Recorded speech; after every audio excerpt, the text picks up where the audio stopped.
হয়তো তুমিও বিশ্বাস করো যে সফল হতে গেলে শহরে যাওয়া একমাত্র পথ।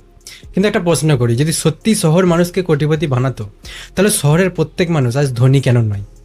বা গ্রামের মানুষদের মধ্যে কেউ কেউ কীভাবে হাজার কোটি টাকার কোম্পানি তৈরি করলো? আজকের ভিডিওতে আমি তোমাকে এমন কিছু বাস্তব গল্প শোনাবো যেগুলো প্রমাণ করে যে কোটিপতি হওয়ার জন্য ঠিকানা বদলানোর দরকার নেই, দরকার নিজের চিন্তা, দক্ষতা আর সঠিক সিদ্ধান্ত। ভিডিওটা শেষ পর্যন্ত দেখো, কারণ হয়তো আজকের পর থেকে তুমি নিজের জীবনকে একদম অন্যভাবে দেখতে শুরু করবে। আমাদের সমাজে একটা কথা ছোটবেলা থেকেই শোনানো হয়, জীবনে কিছু করতে চাইলে শহরে যাও। এই কথাটা এতবার শুনতে শুনতে আমরা বিশ্বাস করে ফেলেছি যে গ্রাম থেকে বড় কিছু করা অসম্ভব। ফলে কি হয়, কেউ নিজের গ্রামের সুযোগগুলো দেখে না। সবাই শুধু ভাবে একদিন শহরে যাব, তারপর জীবন বদলে যাবে। কিন্তু বাস্তবটা একটু অন্যরকম। আজকের ইন্টারনেটের যুগ। তুমি যদি একটা স্মার্টফোন আর ইন্টারনেট ব্যবহার করতে পারো, তাহলে তোমার সামনে পুরো পৃথিবী খোলা। আজ একজন গ্রামের ছেলে ইউটিউব থেকে আয় করছে, কেউ অনলাইনে ব্যবসা করছে, কেউ নিজের ছোট কারখানার পণ্য সারা দেশে বিক্রি করছে। তাহলে প্রশ্ন হলো, সমস্যা কি গ্রামের নাকি আমাদের চিন্তা ভাবনার? আজ যদি আমি তোমাকে বোরোলিন নামটা বলি, তাহলে তো তোমার বাড়িতেও একটা সবুজ রঙের টিউব আছে। কেটে গেলে, ঠোঁট ফাটলে, পা ফাটলে এটা আমরা ব্যবহার করি। কিন্তু এই ব্র্যান্ডটা কি প্রথম দিন থেকে এত বড় ছিল? একদমই না। 1929 সালে কলকাতায় জিডি ফার্মাসিউটিক্যাল নামে একটি ছোট উদ্যোগ শুরু হয়। প্রতিষ্ঠাতা গৌরমোহন দত্ত বিশ্বাস করতেন, বিদেশি পণ্যের ওপর নির্ভর না করেও ভারতীয়রা বিশ্বমানের প্রোডাক্ট তৈরি করতে পারে। তখন বড় বড় বিদেশি কোম্পানির সঙ্গে প্রতিযোগিতা করা সহজ ছিল না। বিজ্ঞাপনের জন্য কোটি কোটি টাকাও ছিল না, হাজার হাজার দোকানও ছিল না। ছিল শুধু একটি ভালো পণ্য বানানোর জেদ। বোরোলিনের মান এত ভালো ছিল যে মানুষ নিজেরাই অন্যদের বলতে শুরু করলো, এটা ব্যবহার করে দেখো। এই মুখে মুখে প্রচারই ছিল তাদের সবচেয়ে বড় বিজ্ঞাপন। ধীরে ধীরে একটি ছোট উদ্যোগ কোটি কোটি মানুষের বিশ্বাসের ব্র্যান্ড তৈরি হলো। এখানে সবচেয়ে বড় শিক্ষা কি জানো?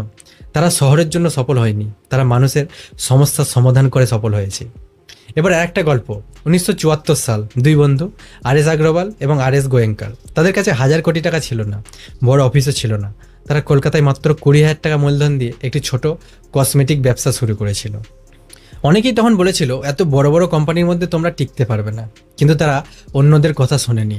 তারা একটা কাজ করেছিল, মানুষ আসলে কি চায় সেটা বুঝেছিল। ধীরে ধীরে তারা এমন পণ্য বানালো যেগুলো সাধারণ মানুষ কিনতে পারে। আজ এই মামির নাম শুনলেই বোরোপ্লাস, নবরত্না, ফেয়ার অ্যান্ড হ্যান্ডসামের মতো ব্র্যান্ড মনে পড়ে। আজ কোম্পানিটির ব্যবসার পরিমাণ হাজার হাজার কোটি টাকা। একবার ভেবে দেখো, যদি তারা প্রথম দিনই ভাবতো কলকাতা ছেড়ে মুম্বাই না গেলে কিছুই হবে না, তাহলে কি আজ এই মামি থাকতো? সম্ভবত না। এই দুই গল্প আমাদের কি শেখায়? বোরোলিন হোক অথবা এমামি, দুটি কোম্পানির শুরুর গল্পে একটা জিনিস এক, তারা শহরের সুযোগ খোঁজেনি, তারা মানুষের সমস্যা খুঁজেছে। মনে রাখো, লোকেশন তোমাকে সফল করে না, ভ্যালু তৈরি করার ক্ষমতা তোমাকে সফল করে। অনেক মানুষ বড় শহরে গিয়েও ব্যর্থ হয়, আবার অনেক মানুষ ছোট জায়গা থেকেই এমন ব্যবসা তৈরি করে যেটা একদিন পুরো দেশে ছড়িয়ে পড়ে। তাই আজ যদি তুমি ভাবো আমি গ্রামে থাকি তাই আমার কিছু হবে না, তাহলে হয়তো তুমি নিজের সবচেয়ে বড় শত্রু। কিন্তু এখন হয়তো তোমার মনে একটা প্রশ্ন আসছে, ওগুলো তো কোম্পানি ছিল, কিন্তু একটা ছোট দোকান থেকে কি সত্যি কোটি টাকার ব্যবসা তৈরি করা যায়? উত্তর হলো হ্যাঁ, যায়। আজ আমি তোমাকে পশ্চিমবঙ্গে এমন কয়েকটি বাস্তব ব্যবসার গল্প বলবো যেগুলো শুরু হয়েছিল খুব সাধারণভাবে, কিন্তু সময়ের সঙ্গে সঙ্গে সেগুলো এমন ব্র্যান্ডে পরিণত হয়েছে যাদের নাম আজ লাখ লাখ মানুষ চেনে। ধরো, আজ তুমি একটি ছোট জুতোর দোকান খুলেছো। তোমার দোকানে দিনে 20-30 জন ক্রেতা আসে। তোমার মনে কি কখনো আসবে যে একদিন এই দোকানের নাম সারা ভারত জানবে? অনেকেই বলবে অসম্ভব, কিন্তু খাদিম এর গল্প সেই অসম্ভব শব্দটাকেই ভুল প্রমাণ করেছে। খাদিমের যাত্রা শুরু হয়েছিল কলকাতা একটি সাধারণ জুতোর ব্যবসা হিসাবে। শুরুর দিকে তাদের কাছে বিশাল শোরুম ছিল না, দেশ জুড়ে শত শত আউটলেটও ছিল না। কিন্তু তাদের একটি বড় লক্ষ্য ছিল, ভালো মানের জুতো এমন দামে দেওয়া যাতে সাধারণ মানুষও কিনতে পারে। তারা ধীরে ধীরে নিজেদের ব্র্যান্ড তৈরি করলো, একটি দোকান থেকে কয়েকটি দোকান, তারপর আরও শহর, আরও রাজ্য। আজ খাদিমের শত শত স্টোর রয়েছে এবং লক্ষ লক্ষ মানুষ এই ব্র্যান্ডের জুতো ব্যবহার করে। এখানে সবচেয়ে বড় শিক্ষা কি? ব্যবসা বড় হয় দোকানের আকারে নয়, গ্রাহকের বিশ্বাসে। এবার ভাবো, একটি ছোট গয়নার দোকান, কোনো ঝলমলে শোরুম নেই, কোনো বড় বিজ্ঞাপন নেই, শুধু একজন মানুষের সততা আর পরিশ্রম। 1939 সালে কলকাতায় পিসিচন্দ্রর যাত্রা শুরু হয়। গয়নার ব্যবসায় সবচেয়ে গুরুত্বপূর্ণ বিষয় কি? বিশ্বাস। কারণ একজন মানুষ তার বহু বছরের সঞ্চয় দিয়ে সোনা কেনে, যদি সে দোকানদারকে বিশ্বাস না করে তাহলে সে কখনো কিনবে না। পিসিচন্দ্র ওই বিশ্বাসটাকেই ব্যবসার ভিত্তি বানিয়েছিল। তারা বুঝেছিল একজন সন্তুষ্ট গ্রাহক 10 জন নতুন গ্রাহক নিয়ে আসবে। আজ তাদের বহু শোরুম আছে এবং ব্র্যান্ডটি ভারতের অন্যতম পরিচিত জুয়েলারি প্রতিষ্ঠানের মধ্যে একটি। তুমি যদি ব্যবসা করতে চাও তাহলে এই কথাটা মনে রেখো, বিজ্ঞাপন মানুষকে একবার আনতে পারে, কিন্তু বিশ্বাস মানুষকে বারবার ফিরিয়ে আনে। আজ সেনকো গোল্ডের নাম প্রায় সবাই জানে, কিন্তু এই কোম্পানিও একদিন ছোট পরিসর থেকেই শুরু করেছিল। তারা শুরু থেকেই একটা বিষয়ের উপর জোর দিয়েছিল, ডিজাইন, গুণমান এবং গ্রাহকের অভিজ্ঞতা। অনেকেই শুধু পণ্য বিক্রি করে, কিন্তু সফল ব্যবসায়ী সম্পর্ক তৈরি করে। যখন একজন গ্রাহক ভালো অভিজ্ঞতা নিয়ে দোকান থেকে বের হয়, তখন তিনি শুধু একটি পণ্য নিয়ে যান না, তিনি সেই দোকানের একজন প্রচারক হয়ে যান। সেনকো গোল্ড ধীরে ধীরে ঠিক সেটাই করেছে। আজ তাদের শোরুম শুধু পশ্চিমবঙ্গের নয়, ভারতের বিভিন্ন রাজ্যেও রয়েছে। এই তিনটি গল্পের মধ্যে কি মিল আছে একবার খেয়াল করে দেখো। খাদিম, পিসিচন্দ্র, সেনকো গোল্ড, এই তিনটি ব্যবসা আলাদা। একটা জুতো বিক্রি করে, দুটো গয়না বিক্রি করে, কিন্তু সফল হওয়ার কারণ প্রায় একই। তারা ছোট থেকে শুরু করেছে, তারা গ্রাহকের বিশ্বাস জিতেছে, তারা বছরের পর বছর ধরে ধারাবাহিকভাবে কাজ করেছে, তারা রাতারাতি বড় হওয়ার চেষ্টা করেনি। এটাই সেই জিনিস যেটা আজ অনেক নতুন উদ্যোক্তা ভুলে যায়। আজ সোশ্যাল মিডিয়া সবাই দ্রুত সফল হতে চায়, কিন্তু বাস্তব ব্যবসা ধীরে ধীরে তৈরি করতে হয়। একটি ইটের ওপর ইট রেখে যেমন বাড়ি তৈরি হয়, তেমন একটি সন্তুষ্ট গ্রাহকের ওপর আরেকটি সন্তুষ্ট গ্রাহক যোগ করি বড় ব্র্যান্ড তৈরি হয়। তোমার জন্য সবচেয়ে বড় শিক্ষা, আজ যদি তুমি গ্রামে একটি ছোট দোকানও চালাও, অথবা মাত্র 50,000 বা 1 লাখ টাকা দিয়ে ব্যবসা শুরু করতে চাও, তাহলে নিজেকে ছোট ভেবো না, কারণ বড় কোম্পানিগুলো একদিন ছোটই ছিল। পার্থক্য শুধু একটাই, তারা থামেনি। তারা প্রতিদিন একটু একটু করে নিজেদের উন্নত করেছে। তুমি যদি প্রতিদিন 1% ভালো হও, 1 বছর পরে তুমি আজকের নিজের চেয়ে অনেক এগিয়ে থাকবে। কিন্তু একটা প্রশ্ন এখনও রয়ে গেছে, যদি গ্রামে থেকেই সফল হওয়া সম্ভব, তাহলে আজও কেন এত মানুষ শহরে চলে যাচ্ছে? আর গ্রামের এমন কি কি সুবিধা আছে যেগুলো কাজে লাগিয়ে তুমি শহরের মানুষের থেকে এগিয়ে যেতে পারো? এবার আমি তোমাকে সেই 7টি শক্তির কথা বলবো, যেগুলো গ্রামের মানুষের সবচেয়ে বড় সম্পদ, কিন্তু বেশিরভাগ মানুষ সেগুলোকে বুঝতেই পারে না। কারণ বেশিরভাগ মানুষ গ্রামের দুর্বলতাগুলোকে দেখে, কিন্তু শক্তিগুলোকে দেখতে পায় না। শক্তি নম্বর 1, কম খরচ মানেই বেশি লাভ। ধরো একই ব্যবসা দুইজন শুরু করলো, একজন কলকাতায় আর একজন নিজের গ্রামে। কলকাতায় কি খরচ হবে? বেশি ভাড়া, বেশি কর্মচারীর বেতন, বেশি যাতায়াত খরচ, বেশি দৈনন্দিন খরচ। অন্যদিকে গ্রামের উদ্যোক্তারা খরচগুলো অনেকটাই কম। এখন ভাবো, যদি দুজনের বিক্রি সমান হয়, তাহলে বেশি লাভ কার হবে? অবশ্যই যার খরচ কম। অনেকেই শুধু আয় বাড়ানোর কথা ভাবে, কিন্তু সত্যিকারের ব্যবসায়ীরা আগে খরচ কমানোর কথা ভাবে। কারণ লাভ বাড়ানোর সবচেয়ে সহজ উপায় হলো অপ্রয়োজনীয় খরচ কমানো। শক্তি নম্বর 2, ইন্টারনেট শহরের আর গ্রামের দূরত্ব মুছে দিয়েছে। একটা সময় ছিল যখন বড় ব্যবসা করতে গেলে শহরে থাকার প্রয়োজন ছিল, কিন্তু আজ তুমি যদি গ্রামের একটি ঘরে বসে ইউটিউবে ভিডিও আপলোড করো, সেটা নিউ ইয়র্কের মানুষও দেখতে পারে। তুমি যদি ফেসবুকে বা ইনস্টাগ্রামে নিজের পণ্য বিক্রি করো, সেটা দিল্লি, মুম্বাইয়ের মানুষও কিনতে পারে। আজ ব্যবসার ঠিকানা নয়, তোমার ইন্টারনেট কানেকশনই বেশি গুরুত্বপূর্ণ। এই যে তুমি এখন এই ভিডিওটা দেখছো, আমি কি জানি তুমি কোন গ্রামে থাকো? না, কারণ ইন্টারনেট সবার জন্য সমান সুযোগ তৈরি করেছে। শক্তি নম্বর 3, গ্রামের সমস্যায় তোমার ব্যবসার সুযোগ। এবার একটা বিষয় ভেবে দেখো, শহরের মানুষের সমস্যা আর গ্রামের মানুষের সমস্যা এক নয়। আর এই সমস্যাগুলোর মধ্যেই লুকিয়ে আছে তোমার পরবর্তী ব্যবসা। যেমন কৃষি যন্ত্র ভাড়া, অনেক কৃষক বছরে কয়েকদিনের জন্য মেশিন চান, কিন্তু কিনতে পারেন না। তুমি নিজের কয়েকটা মেশিন কিনে এই সার্ভিস শুরু করতে পারো। কৃষকদের জন্য ড্রোন স্প্রে সার্ভিস, নিজের ড্রোন কিনে বা ভাড়ায় নিয়ে স্প্রে করার পরিষেবা। বড় চাষিদের মধ্যে চাহিদা দ্রুত বাড়ছে। অনেক বড় ব্যবসায় শুরু হয়েছিল এমন একটি সমস্যা সমাধান করে, যেটাকে অন্য কেউ গুরুত্ব দেয়নি। মনে রেখো, যেখানে মানুষ সমস্যায় আছে, সেখানেই ব্যবসার বড় সুযোগ লুকিয়ে থাকে। শক্তি নম্বর 4, ছোট থেকে শুরু করার সুবিধা। অনেকেই ভাবে আমার কাছে মাত্র 50,000 টাকা আছে, আমি কিভাবে ব্যবসা করব। কিন্তু একটা প্রশ্ন করি, ইমামি কি 1,000 কোটি টাকা নিয়ে শুরু করেছিল? না। বোরোলিন কি প্রথম দিন থেকে সারা দেশে বিক্রি হতো? না। প্রত্যেক বড় ব্যবসায় একদিন ছোট ছিল। তাই ছোট পুঁজি লজ্জার নয়, ছোট চিন্তা ভাবনাই লজ্জার।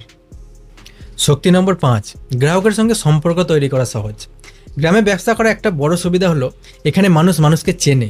যদি তুমি ভালো ব্যবহার করো, সৎভাবে ব্যবসা করো এবং ভালো মানের পণ্য দাও, তাহলে একজন গ্রাহক আরও 5 জনকে তোমার কথা বলবে। এই মুখে মুখে প্রচার এমন একটা বিজ্ঞাপন, যেটা কোটি টাকা দিয়েও কেনা যায় না। শক্তি নম্বর 6, গ্রামের মানুষ এখন আর শুধু গ্রামের বাজারে সীমাবদ্ধ নয়। আগে গ্রামের ব্যবসা মানেই ছিল গ্রামের মধ্যেই বিক্রি। আজ আর তা নয়। আজ Amazon, Flipkart, Meesho, WhatsApp business, Facebook market প্লেসের মাধ্যমে গ্রামের উদ্যোক্তারাও দেশের বিভিন্ন প্রান্তে পণ্য পাঠাচ্ছেন। তুমি যদি ভালো পণ্য তৈরি করতে পারো, তাহলে তোমার গ্রাহক শুধু পাশের গ্রামের নয়, পুরো ভারতেও হতে পারে। শক্তি নম্বর 7, ধৈর্য। গ্রামের সবচেয়ে বড় সম্পদ। আজকের পৃথিবীতে সবাই দ্রুত সফল হতে চায়, কিন্তু বড় ব্যবসা কখনো রাতারাতি তৈরি হয় না। একটি আম গাছ লাগালে কি পরের মাসেই ফল পাওয়া যায়? না, বছরের পর বছর যত্ন নিতে হয়। ব্যবসাও ঠিক তেমনই। যে মানুষ ধৈর্য ধরে প্রতিদিন একটু একটু করে এগিয়ে যায়, শেষ পর্যন্ত সেই মানুষই জেতে। সবচেয়ে গুরুত্বপূর্ণ কথা, তুমি যদি আজ গ্রামের একটি ছোট দোকান চালাও অথবা ব্যবসা শুরু করার স্বপ্ন দেখো, তাহলে অন্যের জীবন দেখে হতাশ হয় না, বরং প্রতিদিন নিজেকে একটি প্রশ্ন করো, আজ আমি গতকালের থেকে 1% ভালো কি করলাম? কারণ বড় সাফল্য একদিনে আসে না, ছোট ছোট উন্নতির ফলে একদিন বিশাল হয়ে দাঁড়ায়। কিন্তু এখানে সবচেয়ে গুরুত্বপূর্ণ প্রশ্ন, আমি যদি আজ গ্রামে থাকি তাহলে কোন ব্যবসা শুরু করব।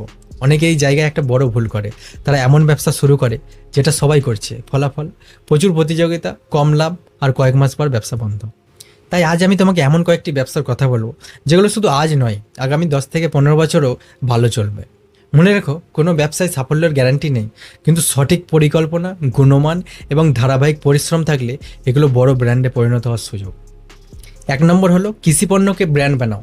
বেশিরভাগ মানুষ কাঁচা পণ্য বিক্রি করে, আর সেই কারণেই লাভ কম হয়। ধরো তুমি সরিষা চাষ করো, তাহলে শুধু সরিষা বিক্রি না করে নিজের ব্র্যান্ডে সরিষার তেল বিক্রি করতে পারো। যদি হলুদ চাষ করো, তাহলে গুঁড়ো হলুদ নিজের ব্র্যান্ডে প্যাকেট করে বিক্রি করতে পারো। মনে রেখো, সবচেয়ে বেশি লাভ কাঁচামালে নয়, ব্র্যান্ডে। 2 নম্বর, দুধ থেকে শুধু দুধ নয়, পণ্য তৈরি করো। অনেকেই সকালে দুধ বিক্রি করে, কিন্তু দুধ থেকে আরও অনেক মূল্যবান পণ্য তৈরি করা যায়, যেমন ঘি, পনির, দই, মাখন। এই পণ্যগুলোর দাম সাধারণ দুধের তুলনায় অনেক বেশি। ভারতের অনেক বড় ডেইরি কোম্পানিও এভাবেই ধীরে ধীরে বড় হয়েছে। 3 নম্বর, ইউটিউব ও পার্সোনাল ব্র্যান্ড। তুমি হয়তো ভাবছো আমি তো কোনো সেলিব্রিটি নই, কিন্তু ইউটিউবে সেলিব্রিটি হওয়ার দরকার নেই। তোমার যদি কোনো দক্ষতা থাকে, চাষাবাদ, মাছ চাষ, হাঁস মুরগি পালন, ব্যবসার অভিজ্ঞতা অথবা কোনো সমস্যার সমাধান, তাহলে একটি চ্যানেল তৈরি করতে পারো মানুষকে শেখানোর জন্য। শুধু বিজ্ঞাপন নয়, পরবর্তীতে কোর্স, বই বা নিজের পণ্য বিক্রি করে মানি আর্ন করতে পারো। 4 নম্বর, স্থানীয় সমস্যার সমাধান করো। একবার নিজের এলাকায় ভালো করে তাকিয়ে দেখো মানুষ কোন সমস্যায় আছে। যদি তোমার এলাকায় ভালো মশলার দোকান না থাকে, তাহলে সেটাই সুযোগ। যদি ভালো কৃষি যন্ত্র সহজে না পাওয়া যায়, সেটাও সুযোগ। যদি ভালো হোম ডেলিভারি না থাকে, সেটাও সুযোগ। ব্যবসার সবচেয়ে বড় নিয়ম হলো, সমস্যা যত বড়, সমাধানের মূল্যও তত বেশি। যেমন ধরো, তোমার বাইকের টায়ারে যদি ফুটো থাকে, তাহলে হয়তো তুমি 20 টাকায় সেই লেকটা সারিয়ে নিতে পারবে। কিন্তু কারো যদি হাটে ফুটো থাকে, তাহলে সেটা 20 টাকায় হবে না, সেটা 20 লাখ টাকাও লাগতে পারে। তার মানে যত বড় সমস্যার তুমি সমাধান করতে পারবে, তত বেশি টাকা তুমি পাবে। 5 নম্বর, অনলাইন প্লাস অফলাইন, সবচেয়ে শক্তিশালী মডেল। আজ শুধু দোকান থাকলেই হবে না, আবার শুধু অনলাইনেও সবসময় হবে না, দুটোকে একসঙ্গে ব্যবহার করতে হবে। দোকানে যারা আসে তাদের হোয়াটসঅ্যাপ নাম্বার রাখো, ফেসবুক পেজ তৈরি করো, ইনস্টাগ্রামে নিয়মিত ছবি ও ভিডিও দাও, গুগল ম্যাপসে দোকান অ্যাড করো। এভাবে ধীরে ধীরে তোমার ব্যবসা শুধু একটি দোকান থাকবে না, একটি ব্র্যান্ডে পরিণত হবে। সবচেয়ে বড় ভুলটা করো না। অনেক মানুষ ব্যবসা শুরু করে কিন্তু 6 মাস পর ফল না পেয়ে ছেড়ে দেয়। এটাই সবচেয়ে বড় ভুল। একটা বীজ বপন করে যদি পরের দিন মাটি খুঁড়ে দেখো গাছ হয়েছে কি না, তাহলে সেই বীজ কখনো গাছ হবে না। ব্যবসাও ঠিক তেমনই, ধৈর্য ছাড়া বড় ব্যবসা তৈরি হয় না। নিজেকেই 5টি প্রশ্ন করো। 1 নম্বর, আমার এলাকায় সবচেয়ে বড় সমস্যা কী? 2 নম্বর, মানুষ কোন জিনিসের জন্য বারবার বাইরে যায়? 3 নম্বর, আমি এমন কি করতে পারি যা অন্যরা করছে না? 4 নম্বর, আগামী 1 বছরে আমি কোন দক্ষতা শিখব? 5 নম্বর, যদি ব্যর্থ হই আমি কি আবার চেষ্টা করব? যদি এই প্রশ্নগুলোর সৎ উত্তর দিতে পারো, তাহলে তুমি ইতিমধ্যেই অনেকের থেকে এগিয়ে। কিন্তু একটা জিনিস এখনও বাকি। কোটিপতি হওয়ার পথে এমন 5টি মারাত্মক ভুল আছে যেগুলোর জন্য 90% মানুষ কখনো বড় হতে পারে না। শেষ পর্বে আমি সেই 5টি ভুল এবং বাস্তব অ্যাকশন প্ল্যান দেখাবো, যাতে আজ থেকেই তুমি নিজের পথ তৈরি করতে পারো। ভুল নম্বর 1, সবাই যা করছে সেটাই করা। ধরো তোমার এলাকায় 10টা মোবাইলের দোকান আছে, তুমি আর একটা মোবাইলের দোকান খুলে বসলে, তাহলে মানুষ তোমার কাছে কেন আসবে? ব্যবসায় শুধু দোকান খুললেই হয় না, মানুষকে একটা কারণ দিতে হয় কেন তারা তোমাকে বেছে নেবে। সেটা হতে পারে ভালো সার্ভিস, ভালো মান, দ্রুত ডেলিভারি, অথবা এমন কোনো পণ্য যেটা অন্যদের কাছে নেই। ভুল নম্বর 2, প্রথম ব্যর্থতাতেই হাল ছেড়ে দেওয়া। আজ ইউটিউব খুললেই দেখা যায় 30 দিনে কোটিপতি হও, 90 দিনে ধনী হও।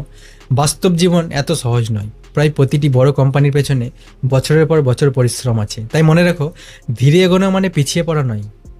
ভুল নম্বর 3, লাভের সব টাকা খরচ করে ফেলা। অনেকেই ব্যবসার লাভ হলেই নতুন মোবাইল, নতুন বাইক, দামি জামা কাপড়। এটাই সবচেয়ে বড় ভুল। সফল ব্যবসায়ীরা প্রথমে নিজের ব্যবসায় আবার বিনিয়োগ করে, কারণ তারা জানে আজকের বিনিয়োগই আগামী দিনে বড় আয় তৈরি করে। ভুল নম্বর 4, শেখা বন্ধ করে দেওয়া। আজ যে ব্যবসা চলছে 5 বছর পরও সেটা একইভাবে চলবে এমন কোনো নিশ্চয়তা নেই। পৃথিবী বদলাচ্ছে, প্রযুক্তি বদলাচ্ছে, গ্রাহকের চাহিদা বদলাচ্ছে। তুমি যদি শিখতে না থাকো, তাহলে একদিন ব্যবসাও থেমে যাবে। তাই প্রতিদিন অন্তত 30 মিনিট বই পড়ো, ভিডিও দেখো, নতুন কিছু শেখো, নিজের দক্ষতার ওপর কাজ করো।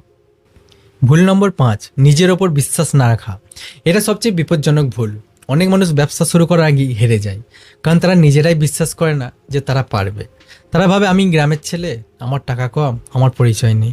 কিন্তু একটা কথা মনে রেখো, বোরোলিং শুরু করার সময় তাদের কোটি টাকা ছিল না, ইমামি শুরু করার সময় তাদের বড় অফিস ছিল না, কোনো বড় কোম্পানি প্রথম দিনই বড় ছিল না। এখন তোমার অ্যাকশন প্ল্যান। আজ ভিডিওটা দেখেই যদি কিছু না করো তাহলে ভিডিওটা শুধু আর একটা ভিডিওই থাকবে। তাই আজ থেকে এই 5টা কাজ শুরু করো।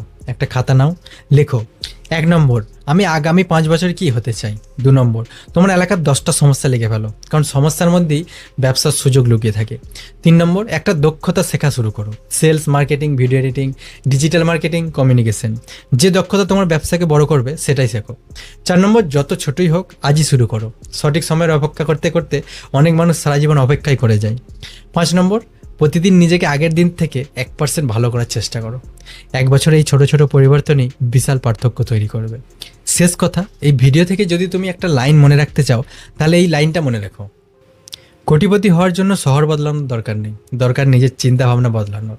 তোমার গ্রামের মাটিও তোমাকে সফল করতে পারে যদি তুমি সেই মাটিতে শুধু স্বপ্ন নয় পরিশ্রমও বপন করো। যদি ভিডিওটা তোমার চিন্তা ভাবনা একটু হলেও বদলে দিয়ে থাকে তাহলে ভিডিওটা একটা লাইক করো, এমন একজন বন্ধু বা ভাইয়ের সঙ্গে শেয়ার করো যে মনে করে গ্রামে থেকে জীবনে বড় কিছু করা যায় না। আর এই ধরনের বাস্তব ব্যবসার গল্প, সফল মানুষের চিন্তা ভাবনা আর টাকা নিয়ে এমন ভিডিও নিয়মিত দেখতে চাইলে চ্যানেলটিকে সাবস্ক্রাইব করো। দেখা হবে পরের ভিডিওতে। ভালো থেকো, শিখতে থাকো। আমানুল্লাহ টক্স, সাইনিং অফ।